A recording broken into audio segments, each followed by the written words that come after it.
ഇന്നിപ്പോൾ ഇതേ രാവിലെ തുടങ്ങിയ ആലോചന കേട്ടോ, വൈകുന്നേരം ചായക്കായിട്ട് എന്തുണ്ടാക്കുമെന്ന്. ആദ്യം ചപ്പാത്തിയോ പുട്ടോ അങ്ങനെ എന്തെങ്കിലുമൊക്കെ ഉണ്ടാക്കാമെന്ന് വിചാരിച്ചു കേട്ടോ.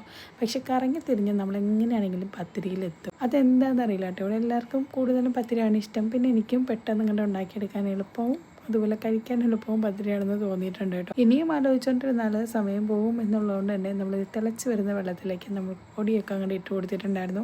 പിന്നെ അതൊക്കെ ഒന്ന് വാട്ടി കുഴച്ചെടുത്ത് നമ്മളൊന്ന് സെറ്റാക്കിയിട്ടുണ്ട് കേട്ടോ. എനിക്ക് പത്തിരി ഉണ്ടാക്കുമ്പോഴേക്കും ഏറ്റവും പാടുള്ള പരിപാടി എന്ന് പറഞ്ഞാൽ ഇങ്ങനെ ചുട്ടെടുക്കുക എന്നുള്ളതാണ് കേട്ടോ. ബാക്കിയുള്ളതൊക്കെ പെട്ടെന്ന് അങ്ങോട്ട് ചെയ്തെടുക്കും. ചുട്ടെടുക്കാൻ എനിക്ക് കുറച്ചധികം താമസമാണെന്ന് വേണമെങ്കിൽ പറയാം കേട്ടോ. സോ അപ്പം അതൊക്കെ കഴിഞ്ഞു. അതിന് ശേഷം നമ്മളിത് കുറച്ച് മുട്ടക്കറി വെക്കുകയാണ്. ഇന്നലത്തെ ബീഫ് കുറച്ചിരിക്കുന്നുണ്ടായിരുന്നു, പക്ഷെ അതാണ് ചിക്കൻ വേണ്ടെന്ന് പറഞ്ഞു കേട്ടോ. അപ്പോൾ അതുകൊണ്ട് നമ്മൾ മുട്ടക്കറി ഇങ്ങനെ ഉണ്ടാക്കുകയാണ്. അതിനിടയിൽ കുഞ്ഞിപ്പെണ്ണ് എഴുന്നേറ്റ് വന്നിട്ടുണ്ട് കേട്ടോ. അപ്പോഴേക്കും ഞാൻ നോക്കിക്കോളാം എന്ന് പറഞ്ഞ് ഫൈസക്കൂട്ടിനെ അങ്ങനെ വാങ്ങിച്ചുകൊണ്ട് പോകുന്നുണ്ട്. പിന്നെ ഫൈസക്കൂട്ടൻ വന്ന് കാണിച്ചത് ഇന്ന് രാവിലെ ആളുടെ പല്ല് കുറച്ചു കേട്ടോ. അപ്പോൾ അതൊന്ന് കാണിച്ചു കൊടുക്കട്ടെ എന്ന് പറഞ്ഞ് അങ്ങനെ വന്ന് നിന്ന്. സാധാരണ മുട്ടയൊക്കെ വേവിച്ചെടുത്തതിന് ശേഷമാണ് മസാലയും കാര്യങ്ങളൊക്കെ റെഡിയാക്കുന്നത്. പക്ഷേ ഇന്ന് മുട്ടയില്ലായിരുന്നു കേട്ടോ. പണിച്ച് നിസ്കാരമൊക്കെ കഴിഞ്ഞ് വന്നപ്പോൾ വാങ്ങിച്ചുകൊണ്ട് വന്നതാണ്. അതിന് മുമ്പേ ഞാൻ മസാലയൊക്കെ ഒന്ന് സെറ്റാക്കി വെച്ചെന്ന് മാത്രം. ഇന്നാണെങ്കിൽ കൂടെ നമ്മൾ കുറച്ച് ജീരകക്കഞ്ഞി കൂടി ഉണ്ടാക്കുന്നുണ്ട്. നോമ്പിൽ നമ്മൾ മിക്ക ദിവസങ്ങളും ഉണ്ടാക്കുന്ന ഒരു സംഭവമാണ് കേട്ടോ. എന്നെ കഴിഞ്ഞ 2 റമദാനിലെ വ്ളോഗിലും നിങ്ങൾ കണ്ടിട്ടുണ്ടായിരിക്കും.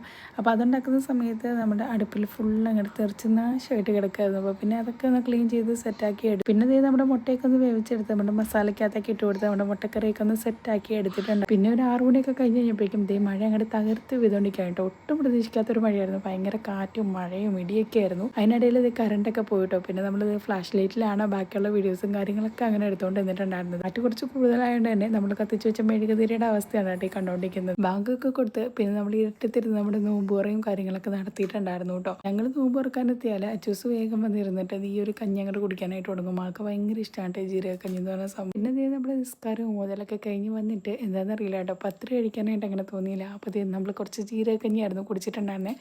കൂടുതൽ നല്ല വെളുത്തുള്ളി അച്ചാറും ഉണ്ടായിരുന്നു. ഇത് കുടിച്ചെങ്ങനെ കുടിച്ചുകൊണ്ടിരിക്കാനേ തോന്നും, അത്രയ്ക്ക് അടിപൊളിയാണ് കേട്ടോ. അപ്പോൾ ഇന്നത്തെ നോമ്പിൻ്റെ വിശേഷങ്ങൾ ഇത്രയൊക്കെ ഉള്ളൂ. ഇനി നാളെ കാണാം കേട്ടോ. അപ്പോൾ ബൈ.